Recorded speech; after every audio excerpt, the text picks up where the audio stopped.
Je remercie Seigneur que le système de son fonctionne.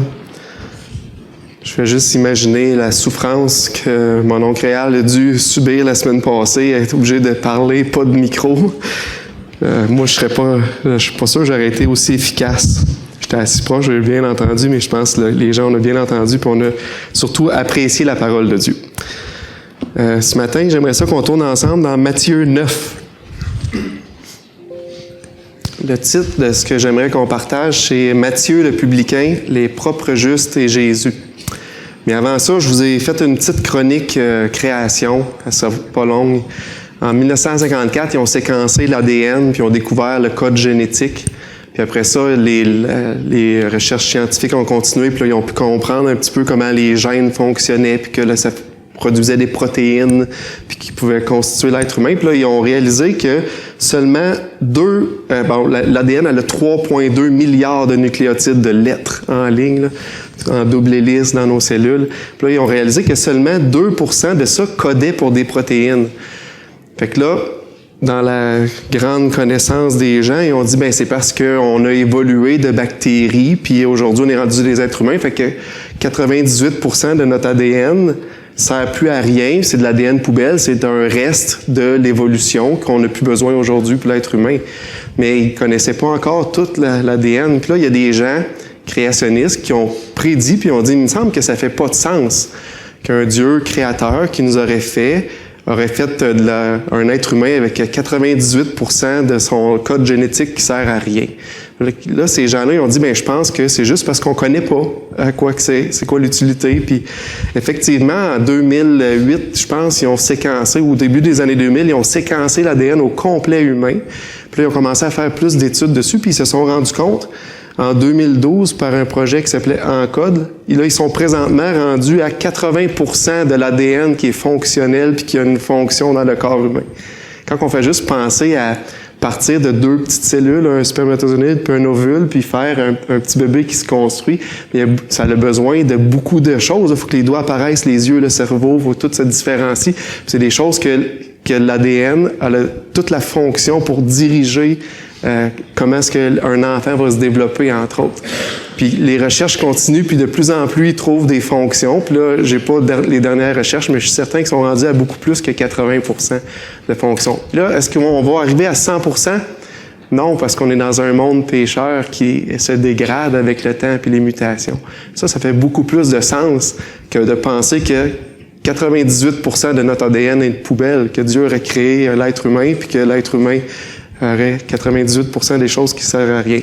C'est ma petite chronique là-dessus. On va continuer.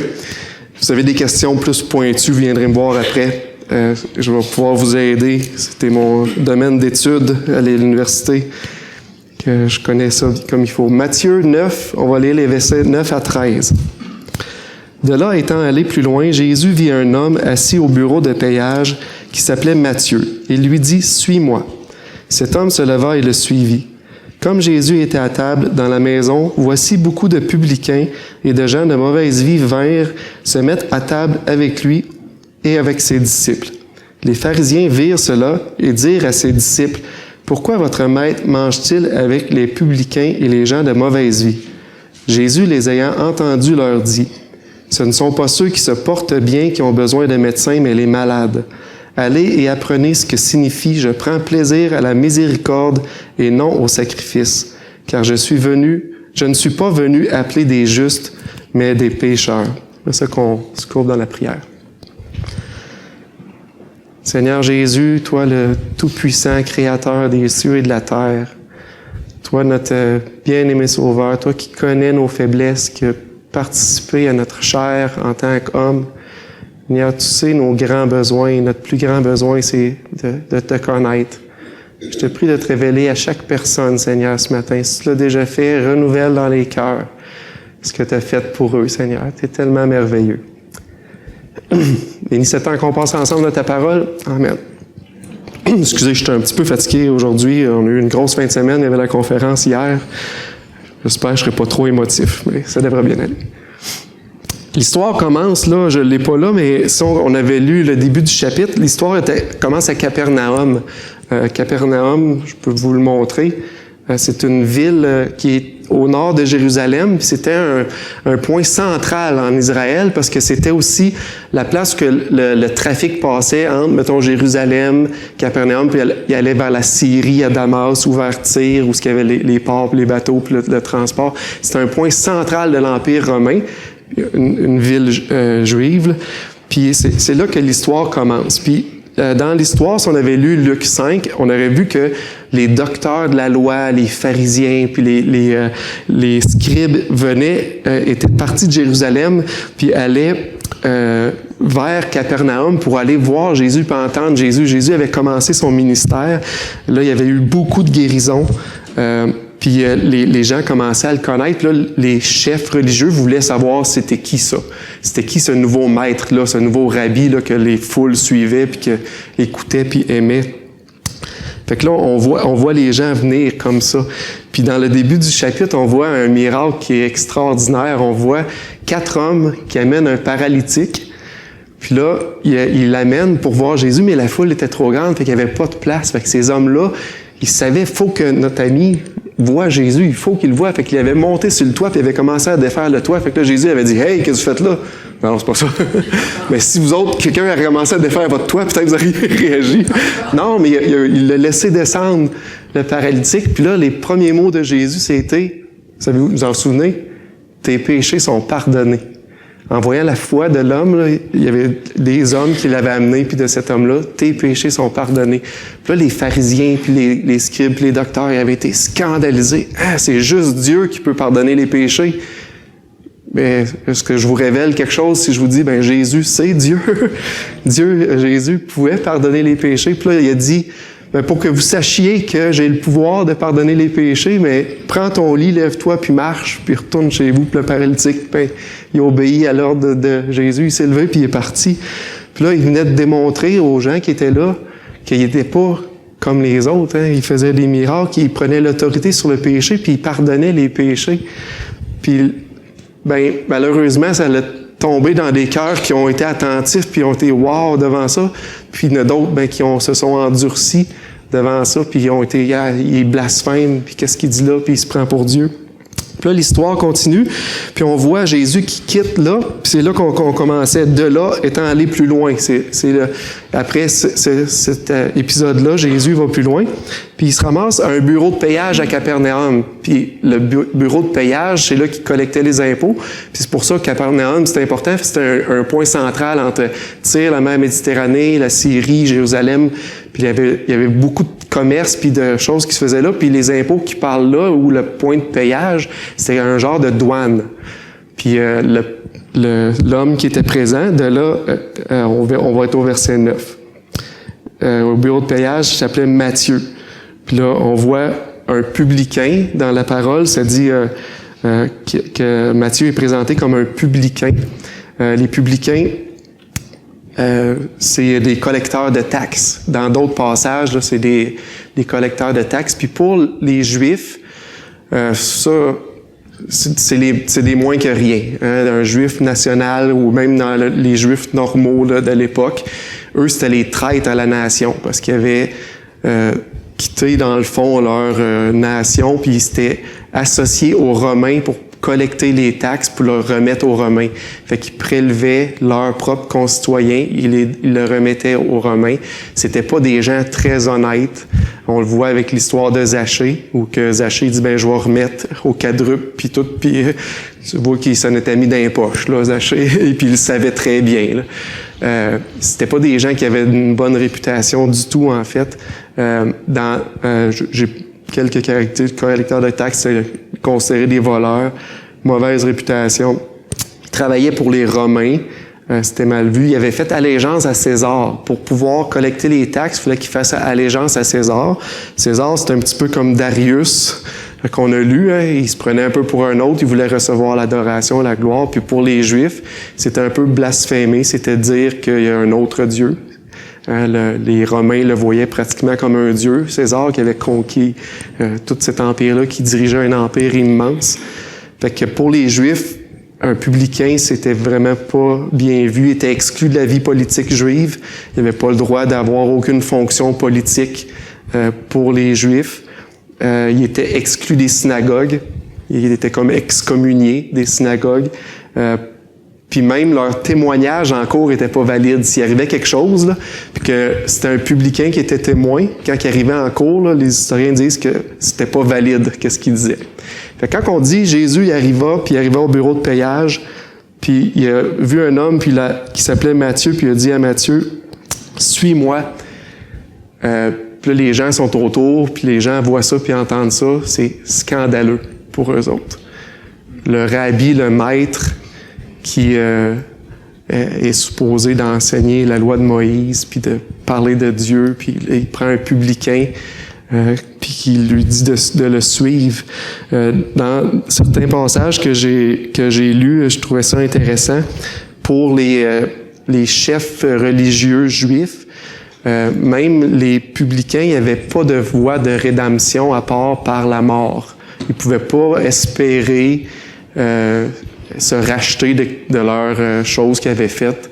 Pour eux autres, c'était grave. Ils étaient pires que des païens parce qu'ils avaient connu la religion juive. Parce que tous les jeunes enfants, pour les Juifs, étaient éduqués jusqu'à l'âge de 12 ans dans la religion avec des maîtres. Ils allaient à l'école, puis ils apprenaient la Torah au début, puis ensuite les meilleurs pouvaient continuer, puis là, ils devenaient les scribes, puis les pharisiens. Mais tout le monde avait eu cette base-là, puis c'était comme renier ça. Fait que pour eux autres, il n'y avait pas de pardon, ils les voyaient pire que des païens. Fait que c'est là qu'on voit, même Jésus, quand il en parle, on va tourner, vous êtes proche, Matthieu 5. C'est ça qu'on tourne là. Jésus, il donne un exemple dans son discours sur la montagne, puis pour faire réaliser aux gens, puis verset 46-47, ça dit « Si vous aimez ceux qui vous aiment, quelle récompense méritez-vous? Les publicains n'agissent-ils pas de même? » Il prenait comme exemple pour dire, les gens comprenaient, hey, les publicains, c'est les moins que rien, puis si vous aimez ceux qui vous aiment, ben, vous faites juste comme les publicains. Fait que vous voyez que c'est pas que Jésus pensait que les publicains, c'était des moins que rien, mais il voulait que les gens réalisent, il annonçait quelque chose de nouveau. Là, il dit, si vous saluez seulement vos frères, que faites-vous d'extraordinaire? Les païens n'agissent-ils pas aussi? Ils prenaient même les pires des pires que vous pensez, là. Eux autres aussi, ils aiment leurs frères, puis eux autres aussi, ils saluent leurs frères. Fait que Jésus il demandait aux gens d'aimer leurs ennemis dans cette partie-là, dans ce passage-là. Fait que les publicains, c'était pas des gens bien vus. Puis là, on voit Jésus qui arrive, on retourne dans notre passage au verset... on va retourner au verset 9. Jésus regarde Matthieu puis il lui dit « Suis-moi. Suis-moi. » Matthieu connaissait certainement Jésus, qu'est-ce qui venait de se passer à Capernaum ou autour. Il devait voir l'effervescence. Lui, il était à la porte de la ville, au bureau de payage. Les gens rentraient, sortaient, ils entendaient ce qui se passait. C'est certain que Matthieu connaissait Jésus. Puis quand il a vu ça, puis a entendu ça, il a suivi Jésus. Dans d'autres passages, ça parle de Matthieu comme Lévi, dans Marc puis dans Luc. Peut-être que vous avez déjà remarqué ça. Lévi, c'est un nom très typique juif. C'est un des 12 tribus d'Israël, la tribu de Lévi. Matthieu, lui, il se présente comme Matthieu dans son évangile. Le nom Matthieu, ça veut dire « don du Seigneur » ou « cadeau de Dieu ». Le seul temps qu'on voit Lévi, c'est avant que Matthieu rencontre Jésus. Là, on voit le nom de Lévi. Puis après ça, on voit partout, on va le voir nommé comme Matthieu. Ça, c'est intéressant. Certains pensent que c'est parce que Jésus lui a donné un nouveau nom. C'est pas mentionné spécifique, un peu comme Pierre, Simon, puis là, tu vas t'appeler Pierre. C'est pas mentionné dans la parole, ça peut être une idée. Il y a aussi, souvent les Juifs avaient plus qu'un nom. Il y avait un nom significatif religieux, puis un nom personnel que les parents avaient donné, qui aurait fait du sens. Don du Seigneur ou cadeau de Dieu. Mais tout le reste de l'Évangile, les autres évangiles, le nom Lévi est mis de côté, puis celui qui reste, c'est cadeau de Dieu, don du Seigneur. Je trouvais ça intéressant, juste pour notre culture, qu'on le sache. Puis je pense que ça, c'est qu'est-ce que Jésus voyait dans Matthieu, quand il lui a dit « Suis-moi ». Puis Matthieu, il a tout quitté sur place pour suivre Jésus. C'est impressionnant.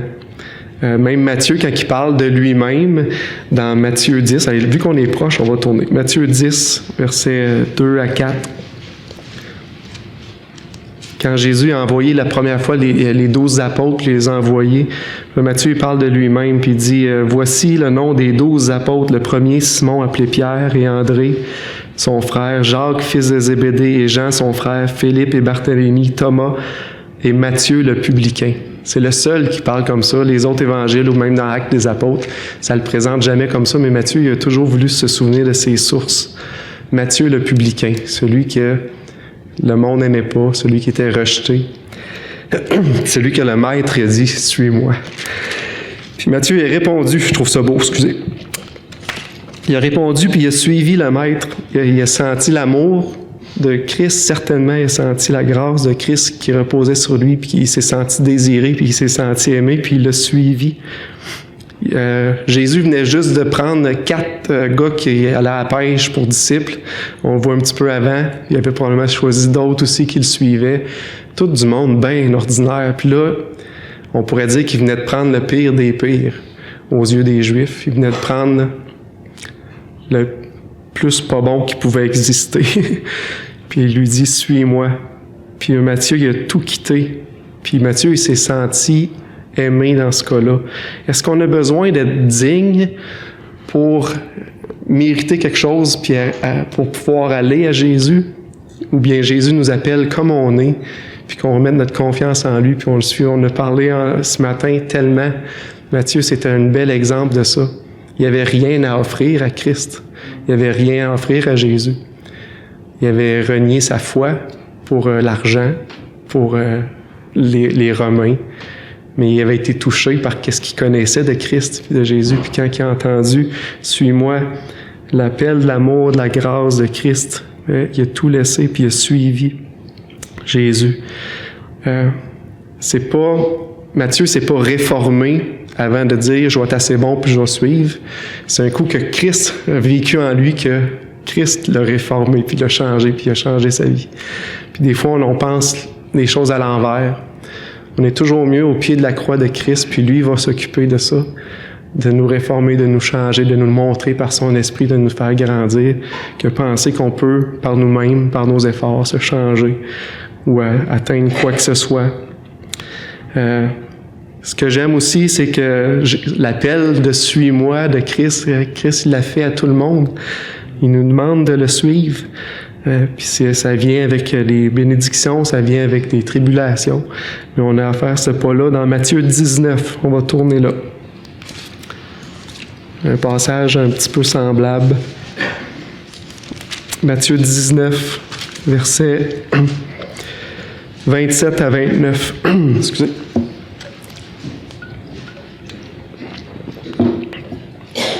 Pierre, prenant la parole, lui dit « Voici, nous avons tout quitté et nous t'avons suivi.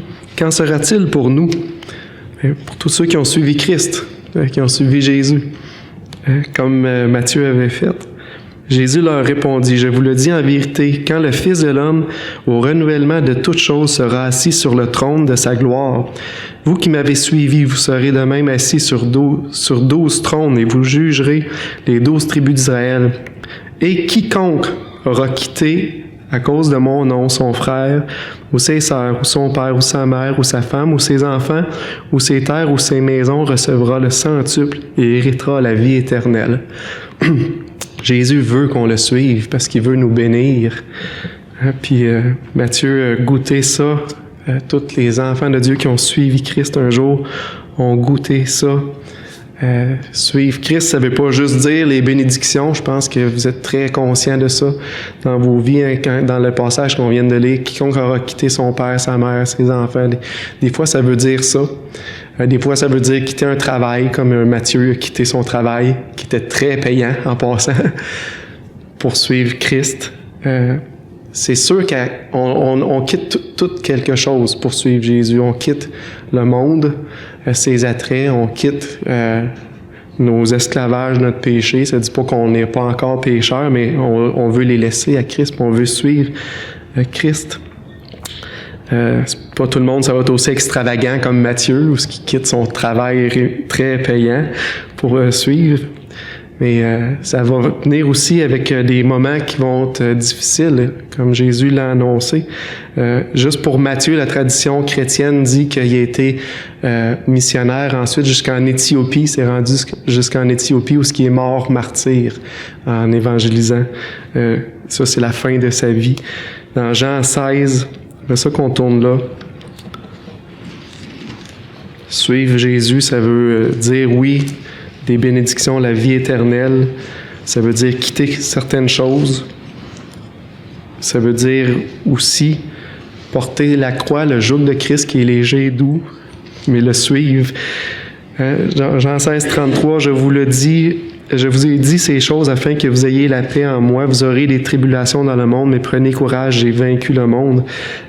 Jusqu'à quelques années, on n'y croyait pas autant, on dirait, mais là, c'est de plus en plus dans nos pensées, nos têtes. On est dans un monde où les chrétiens, pourtant on est au Canada, on est de moins en moins bien vus par le monde. Puis les lois qui sont faites sont jamais dans le sens des chrétiens. Les valeurs qui sont prônées sont jamais dans le sens de la parole de Dieu. C'est toujours en ennemi de qu'est-ce que Christ enseigne.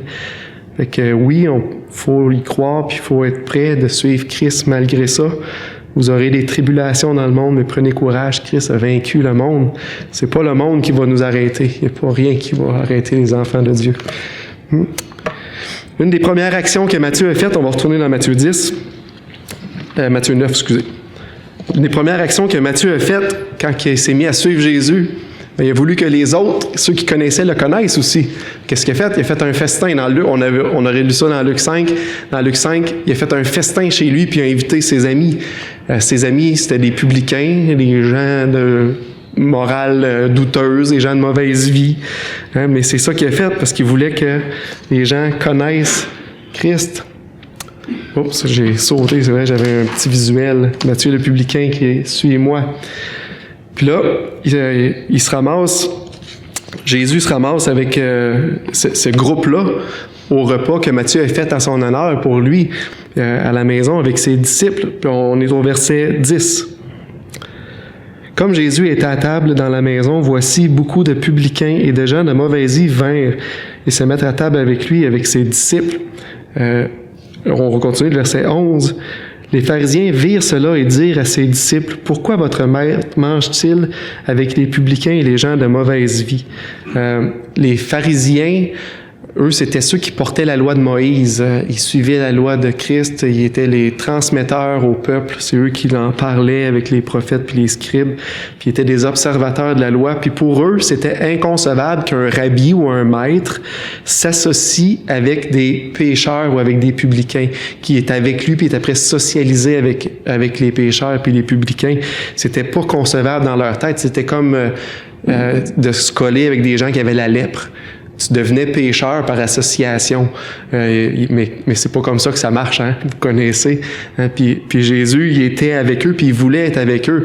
Je pense pas que Jésus il a pris des shooters, puis il a dit « Ah, la gang pour être accepté ». Non, il est resté droit, puis quand même s'il était dans une place que peut-être que, oui, les mœurs n'étaient pas très, très correctes, pour apporter son message. Puis ça ne nous donne pas une défaite à nous autres pour dire on va aller veiller, puis on va aller se coller avec le monde, puis on va faire comme le monde pour espérer les avoir, puis on va prendre un coup avec eux autres. Puis non, on peut, oui, être associé avec eux autres, puis se faire tout à tous, mais jamais passer. Le but, c'est le message de Christ, la grâce, l'Évangile, la parole. Hein? Puis quand que Jésus était là, les gens, ils l'associaient aux pécheurs, puis par association, ils attribuaient le péché. Puis ça, c'est tellement faux. Mais c'était l'arrière-plan des scribes et des pharisiens de l'époque. C'était très important pour eux, les apparences, puis qu'est-ce que ça avait l'air. Puis c'était pas les gens qui étaient importants, mais c'était plutôt les apparences qui l'étaient. J'aimerais ça qu'on voit leur attitude, puis là je l'ai écrit comme titre, l'attitude des pharisiens, des scribes, des gens qui étaient là, c'était une attitude de propre juste, où eux autres ils étaient justes, les autres étaient pas corrects, puis eux autres ils s'auto-justifiaient dans leur pratique puis leur pensée. Puis là, j'aimerais ça qu'on le voit ça dans Luc, une autre histoire où on voit un publicain. Il y a quelques histoires comme ça, on a celle de Zachée, celle de Matthieu, dans Luc 18. on voit une autre histoire semblable que Jésus raconte.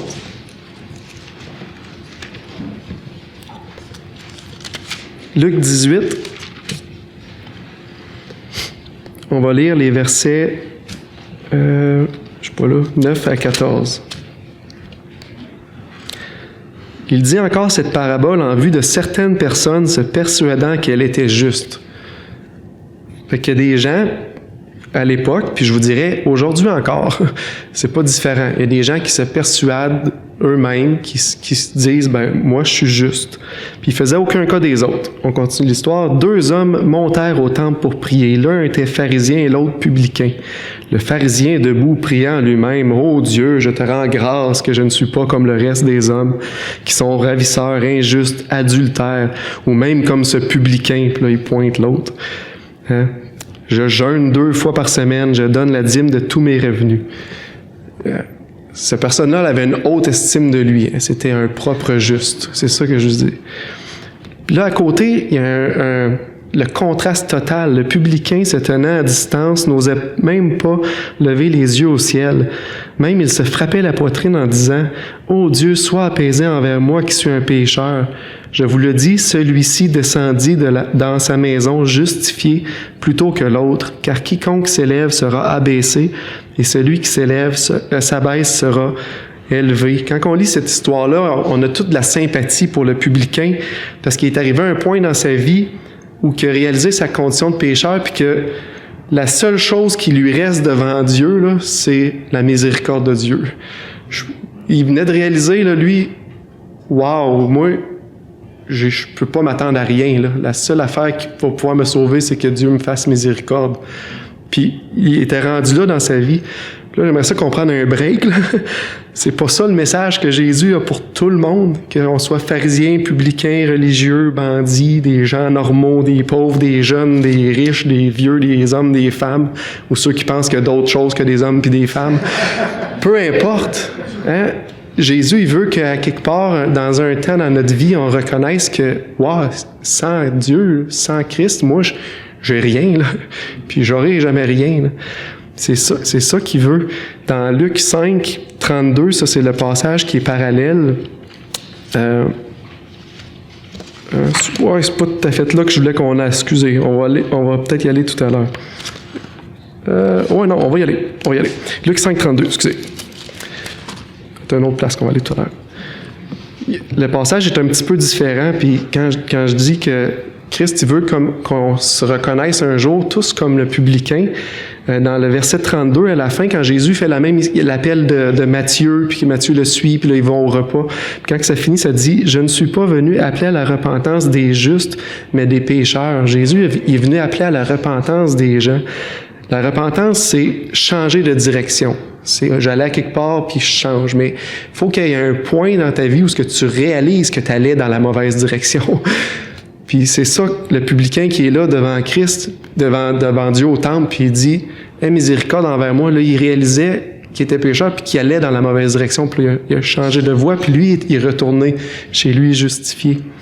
Puis ça, c'est le message que Dieu a voulu pour tous les hommes, que les hommes se repentent, changent, mettent leur foi en Christ. Mais il y a trop de personnes qui sont aveugles à ça, puis ils sont comme les publicains parce qu'ils ont établi leur propre standard. Puis dans leur standard, eux autres, ils étaient des bonnes personnes. Ils étaient corrects. Il n'y avait pas le standard, le seul qui est vrai, celui qui est dans la parole, le standard qui est la perfection de Christ, la sainteté parfaite de Dieu. Mais on a tous à passer par là. Notre conception de Dieu, le seul vrai Dieu, celui révélé dans les Écritures, c'est la seule mesure qui est juste. Fait que si vous voulez vous dire que vous êtes bon, que vous êtes juste, mais est-ce que vous êtes comme Dieu? Comparez-vous. C'est la seule mesure juste. Puis là, vous allez vous rendre compte que, oups, j'ai besoin de Jésus. J'ai besoin de sa miséricorde. J'ai besoin de lui, puis qu'il me sauve. Puis c'est pour ça aussi que Jésus est venu sur la terre. Sinon, si on avait pu par nous-mêmes faire quelque chose, pourquoi qu'il serait venu? Il nous l'aurait dit, puis soyez des bonnes personnes, vous allez voir, tout va bien aller. Ça aurait fini là. Mais il fallait qu'il vienne comme un homme mourir pour nous autres. Le message est tellement différent. Puis d'un autre côté, on avait ce publicain-là qui se frappait la poitrine puis il disait « Sois apaisé envers moi qui suis pécheur », puis il implorait la miséricorde de Dieu parce que c'est la seule chose qui lui restait. Puis on avait celui qui était debout, puis qu'il y avait une autre attitude complètement, un homme un peu hautain, puis au point même d'abaisser les autres, comme ce publicain, puis là, il pointe l'autre, l'abaisse. Quand on regarde ce deuxième personnage-là, des fois, on a tendance à dire « il est épouvantable ». Là, quand j'ai pris du temps puis à lire ça, je me suis dit, il y a un petit paradoxe ici, il faut faire attention, parce que le jour que nous, on dit « il est épouvantable », mais c'est le jour qu'on le regarde comme ça, puis on dit « il est épouvantable », on fait qu'est-ce que lui venait de faire aux publicains. Puis là, je me suis pris moi-même dans ce jeu-là pendant très longtemps. Parce que la miséricorde de la grâce, est-ce que c'est juste les publicains qui en ont besoin ou les pharisiens aussi en ont besoin? Je pense que vous comprenez, tout le monde en a besoin de cette grâce puis cette miséricorde-là. Si on dit que le pharisien, il n'avait pas raison, on a le droit de dire ça, là, puis on a le droit de dire qu'est-ce qu'il a fait puis c'était pas correct parce qu'il faut qu'il s'humilie devant Christ, devant Dieu, devant le seul Dieu, celui qui est parfait. Mais lui aussi a besoin de la grâce. Parce qu'on est tous des pécheurs, soyons donc humbles dans notre relation, aussi les uns avec les autres. Hein?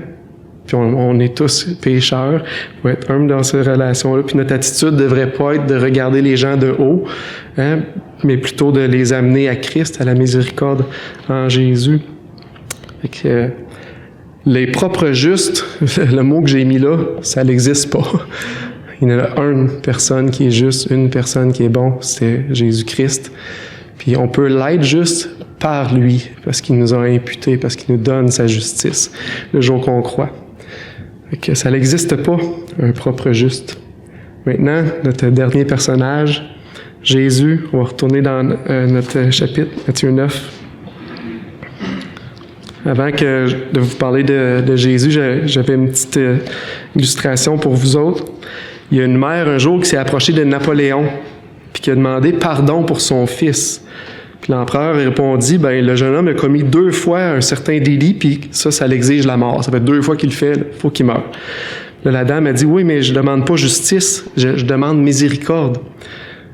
Puis là, Napoléon, il répond, mais ton fils mérite pas la pitié. Là, la mère, elle continue. Elle dit, mais c'est pas, monsieur, la femme, s'écria la femme, ce ne serait pas de la miséricorde s'il la méritait. La miséricorde, c'est tout ce que je demande.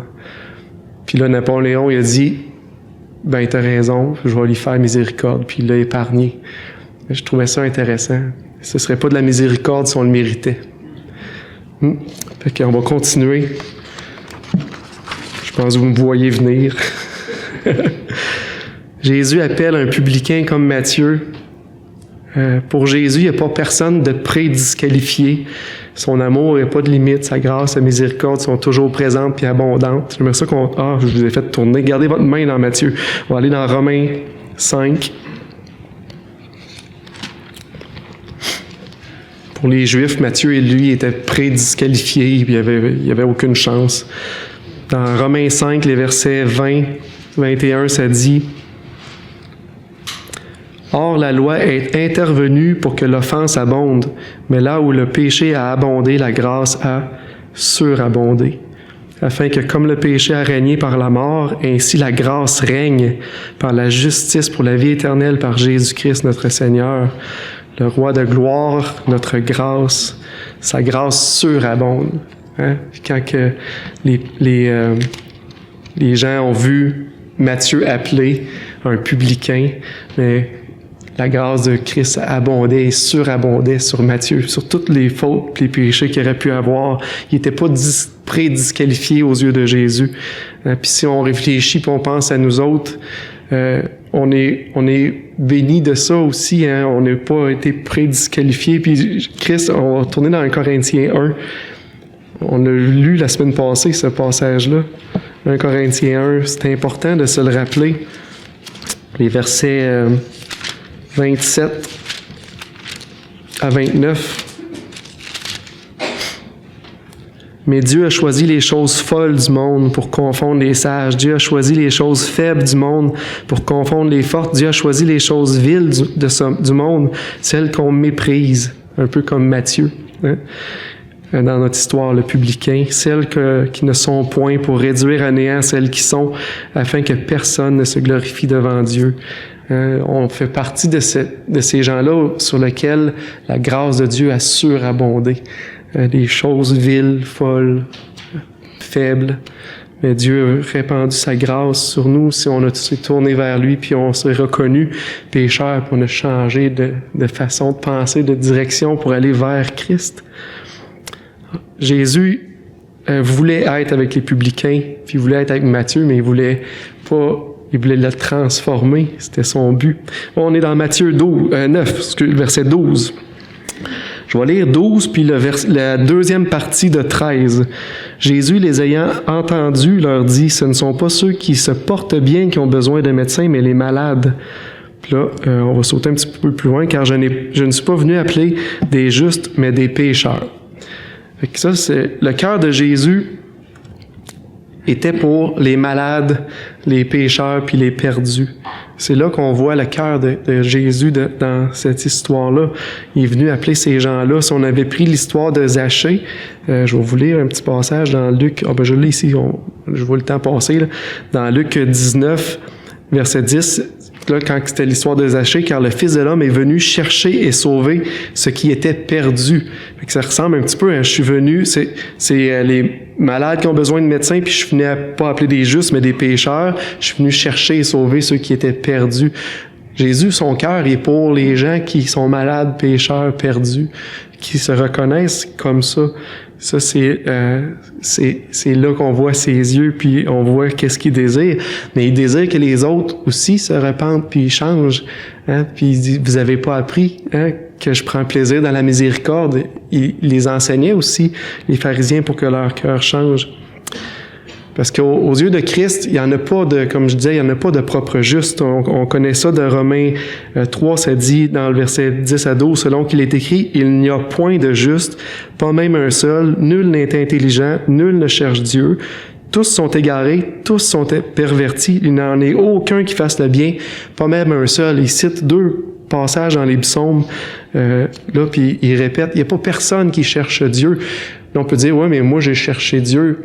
On a cherché un Dieu, celui qu'on pensait qui était, où on voulait connaître.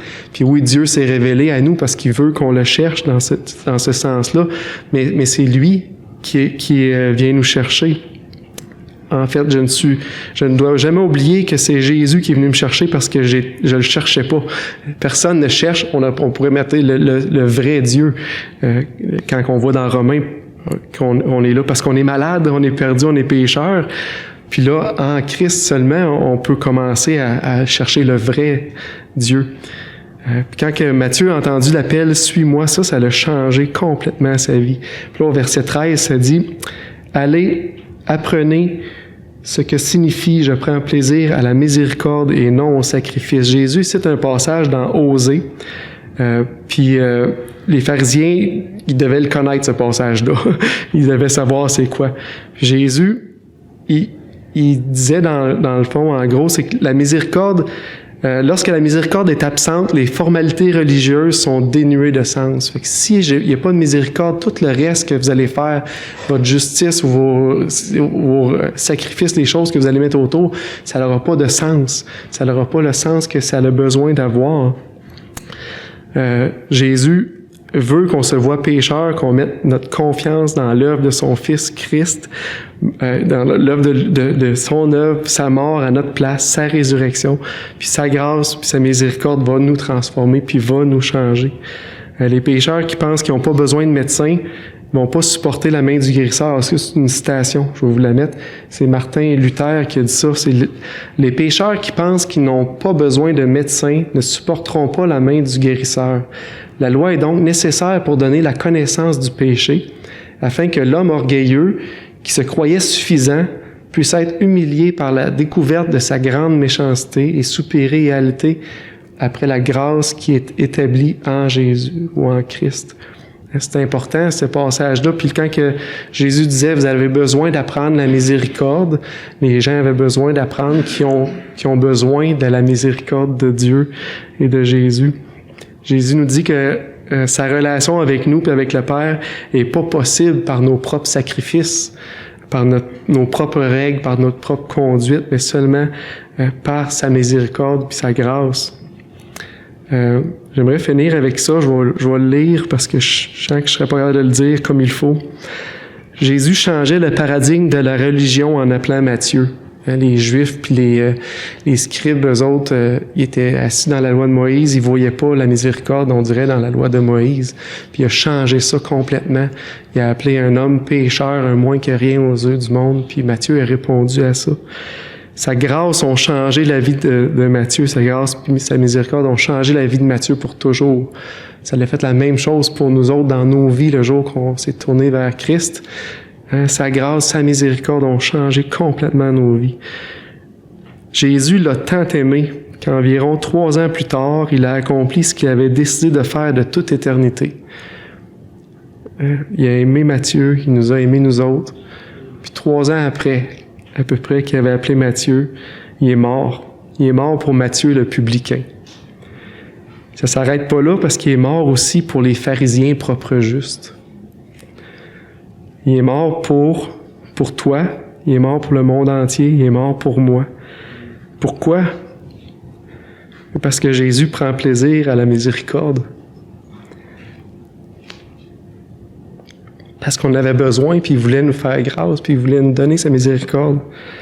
Fait que ce matin, si vous n'avez jamais considéré Christ dans votre vie, puis que votre mesure, c'était celle que vous étiez donnée, puis vous dites, je suis une bonne personne, il va pas me mettre de côté, puis il va m'accepter. Sachez que vous êtes dans l'erreur. Vous avez besoin de reconnaître qu'on est tous pécheurs, puis qu'on a besoin de Jésus-Christ, on a besoin de lui, son sacrifice pour nous. C'est ça qu'on finisse par un mot de prière.